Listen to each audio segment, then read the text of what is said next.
요한계시록 13장 1에서 10절 말씀. 내가 보니 바다에서 한 짐승이 나오는데 뿔이 열이요 머리가 일곱이라. 그 뿔에는 열 왕관이 있고 그 머리들에는 신성모독하는 이름들이 있더라. 내가 본 짐승은 표범과 비슷하고 그 발은 곰의 발 같고 그 입은 사자의 입 같은데 용이 자기의 능력과 보좌와 큰 권세를 그에게 주었더라.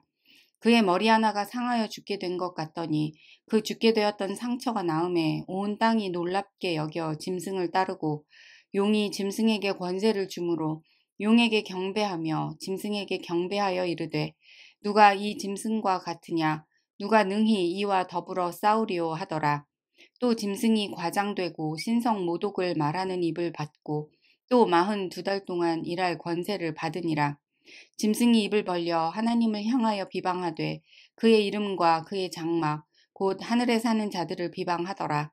또 권세를 받아 성도들과 싸워 이기게 되고 각 족속과 백성과 방언과 나라를 다스리는 권세를 받으니 죽임을 당한 어린 양의 생명책에 창세 이후로 이름이 기록되지 못하고 이 땅에 사는 자들은 다 그 짐승에게 경배하리라.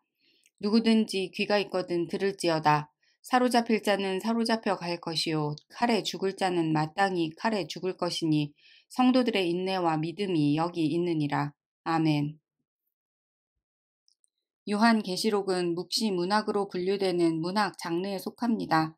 묵시문학은 성경에 속한 계시록과 다니엘서 일부와 고대 유대 문헌에서 볼 수 있는 특별한 문학 양식입니다.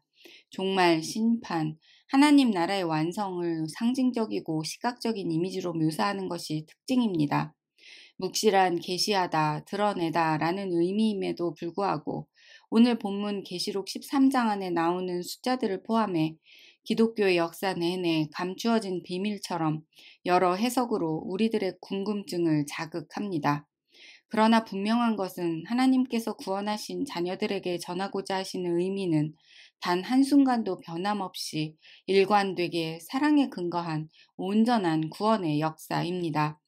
이러한 하나님의 마음을 담은 말씀을 곱씹을 때 거짓으로 혼란케 하는 사단의 의도를 과감히 말씀으로 거절할 수 있게 하시기를 소망합니다. 1절 말씀입니다. 내가 보니 바다에서 한 짐승이 나오는데 뿔이 열이요 머리가 일곱이라. 그 뿔에는 열 왕관이 있고 그 머리들에는 신성 모독하는 이름들이 있더라. 사도 요한은 하늘에서 벌어진 전쟁에 대패한 용이 땅으로 떨어진 것을 보았습니다.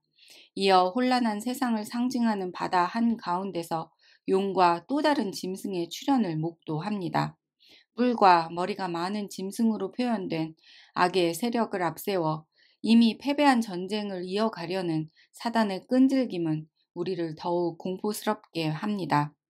오늘 본문은 다양한 구약 성경을 통해 잘 이해할 수 있습니다. 욥기에 등장하는 두 짐승 중 바다에서 나오는 리와 야단은 악의 세력을 대표합니다. 하나님께서 선하게 창조하신 세상을 파괴하려는 존재입니다. 또한 맹수들로 표현된 짐승은 다니엘이 보았던 환상에 등장하는 네 마리 짐승을 연상하게 합니다. 바벨론 포로 시대 여러 제국들과 종말의 심판을 환상으로 보았던 다니엘의 기록은 로마 제국의 박해 가운데 예수님의 다시 오심을 고대하며 교회가 소망한 새 하늘, 새 땅과 맞닿아 있습니다.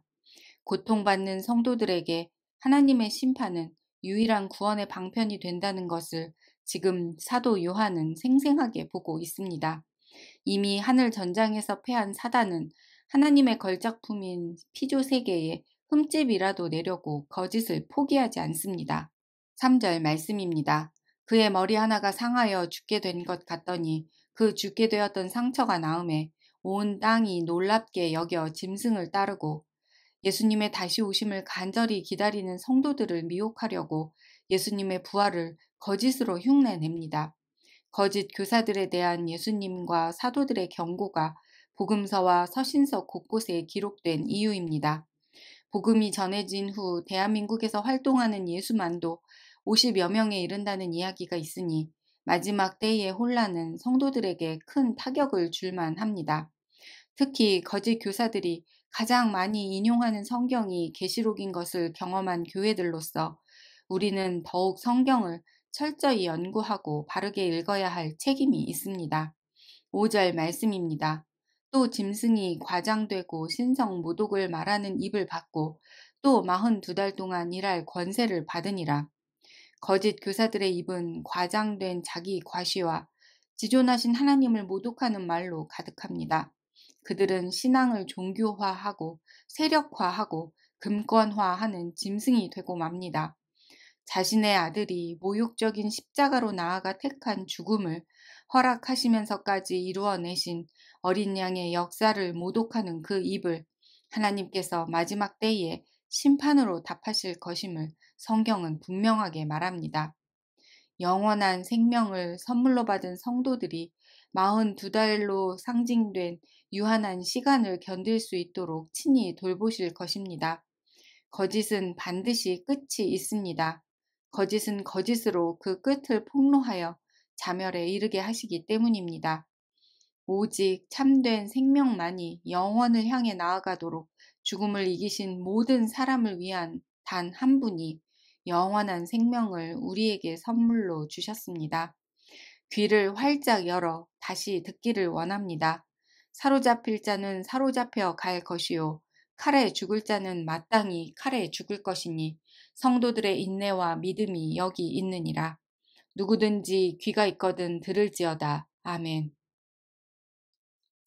주님, 힘으로, 무기로, 지식으로, 돈으로 하나님이 되고자 하는 세상 가운데 마지막 때를 견디게 하시려고 성도들에게 주신 것은 하나님을 향해 보여주신 주님의 믿음임을 알게 하시니 감사합니다. 예수님이 여기 있다 저기 있다 미혹받을 때 강물에 휩쓸리듯 끌려가 죽어야 하는 마지막 때에 떠내려가지 않는 온전한 인내와 믿음으로 살게 해 주십시오. 십자가를 지시기 전 예수님의 마지막 때를 묵상해 봅니다. 무력과 선동이 아닌 아버지를 향한 믿음으로 견뎌내신 예수님의 마지막 때를 떠올리게 하시옵소서. 우리에게 힘이 없어서, 돈이 없어서, 지식이 없어서, 무기가 없어서가 아니라 하나님께서 인내하라 하셨으니 우리도 끝까지 견디기로 순종합니다. 영원히 살아계신 아버지 하나님 우편에 지금도 살아계신 아들 하나님 속히 오시옵소서. 왕이신 예수님의 이름으로 기도합니다. 아멘.